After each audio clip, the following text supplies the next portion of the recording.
Thank you very much, Michael. And for those of you who are wondering, Michael will be flipping the slides for me. So I'll be starting on slide 5 that says set the context now. Well, let me just make sure everyone is on the same page. I'm assuming that you would like your project to proceed faster. And you may not necessarily be using Agile or Lean approaches now. And if you aren't already aware, Agile does not actually mean fast throughput necessarily. It does mean fast adaptability. So when I talk about Agile or Lean, it's in the service of how do we get some chunk of work done so that you can go on to the next chunk of work, even if that chunk of work is not completely done. So let me go back to the context here. You want your project to proceed faster, but what in heaven's name do you do? Let's go on to slide 6, Michael. There are 3 things you can do before the project starts. The first is to make the decision or not to fund the project. That is a decision. It's a yes or a no. Do we want to fund the project for some amount of time or not? Or what? The next one is to choose a life cycle that helps deal with the project's risks.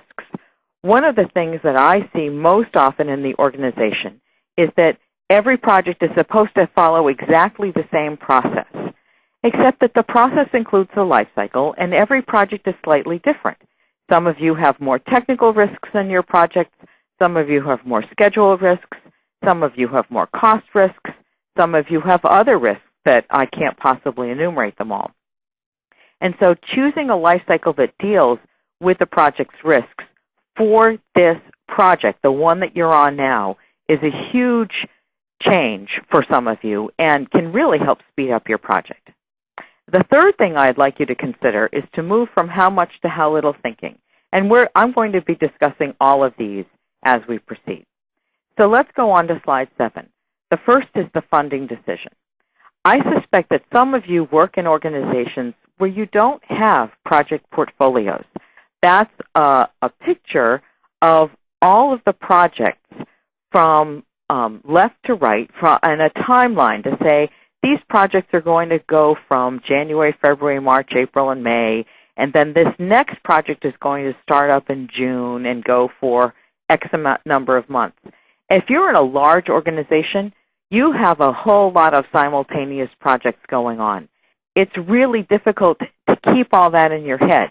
So a project portfolio can really help you understand which projects are we doing now, when are the next projects coming up, and what do we have to do to make sure that we actually get everything accomplished. Now you'll notice in the slide I say, and sometimes product roadmaps and product backlogs. If you don't know, a product roadmap is generally a quarter-by-quarter look at what kinds of features do we want in this product, at least for now. That this is as good as we can predict. And when I think about product roadmaps, I think about a year to a year and a half out to say, we think we want these features here and these features there. We can change our minds, but it's at least a stab at something. We have an idea of where we want to go.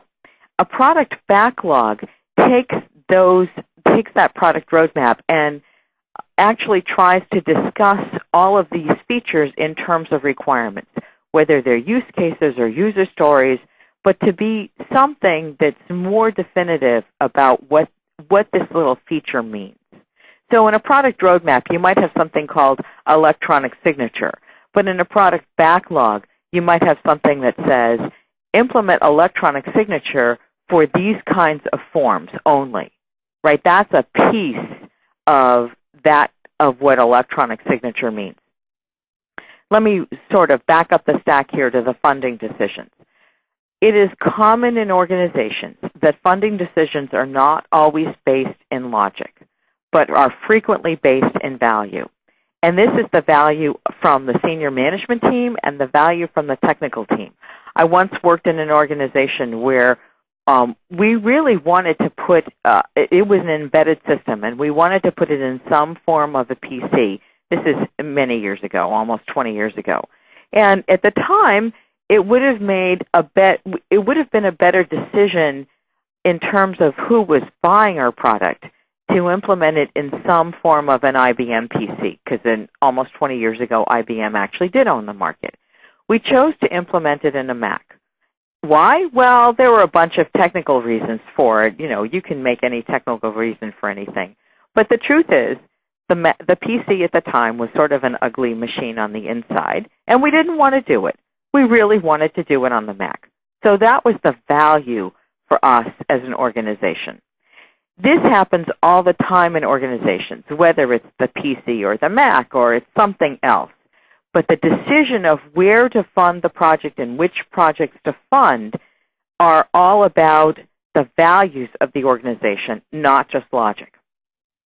And when I talk about funding the project, I mean that the project has the necessary people and the resources available when the project needs them.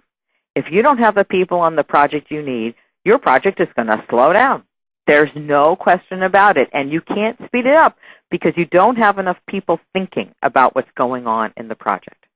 So let's go on to the next slide, please, Michael, slide 8. This is a picture of a project portfolio, and you can see that I've color-coded the project. So project 1 is supposed to end in March. Project 2 is supposed to start in February. Project 3 is supposed to end in February. Project 4 is supposed to start in April, and Project 5 is supposed to start in May. Now, I suspect that many of you in the U.S. are looking at this project portfolio saying, what the heck is going on with February? That's an excellent question. One of the reasons why you want to have a picture of the portfolio is to be able to say, wait a minute, February is the shortest month. If you live in the Northeast, you not only have President's Day, you have vacation week. I was on vacation because my kids are still in school. So you have vacation week where either parents are trying to figure out what to do with their kids or they're gone. So a good 20, maybe 25% of your workforce is not available for at least one day of the month because it's a holiday, and more likely they're not available for a whole week. Why would you think about starting a project in the shortest month? Now, if anyone's here from outside the U.S., you have your own version of February. It might be August in Europe or in the Far East. I think that's when everyone else takes vacation in the rest of the world. But think about it. Why would you want to do this?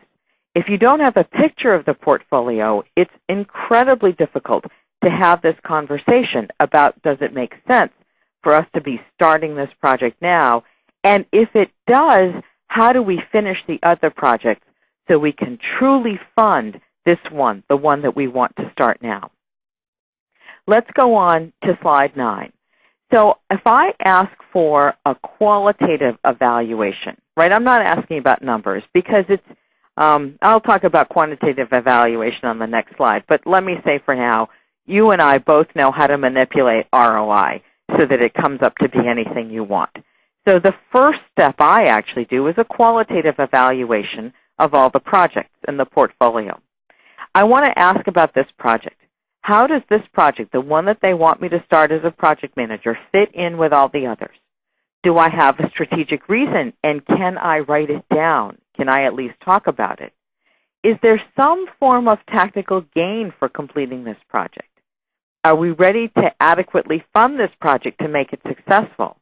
Those of you who need capital equipment, whether it's hardware or some form of software, know that getting the equipment in the middle of the project is so late that you might as well not have started the project until you get it. It's just not worth the aggravation.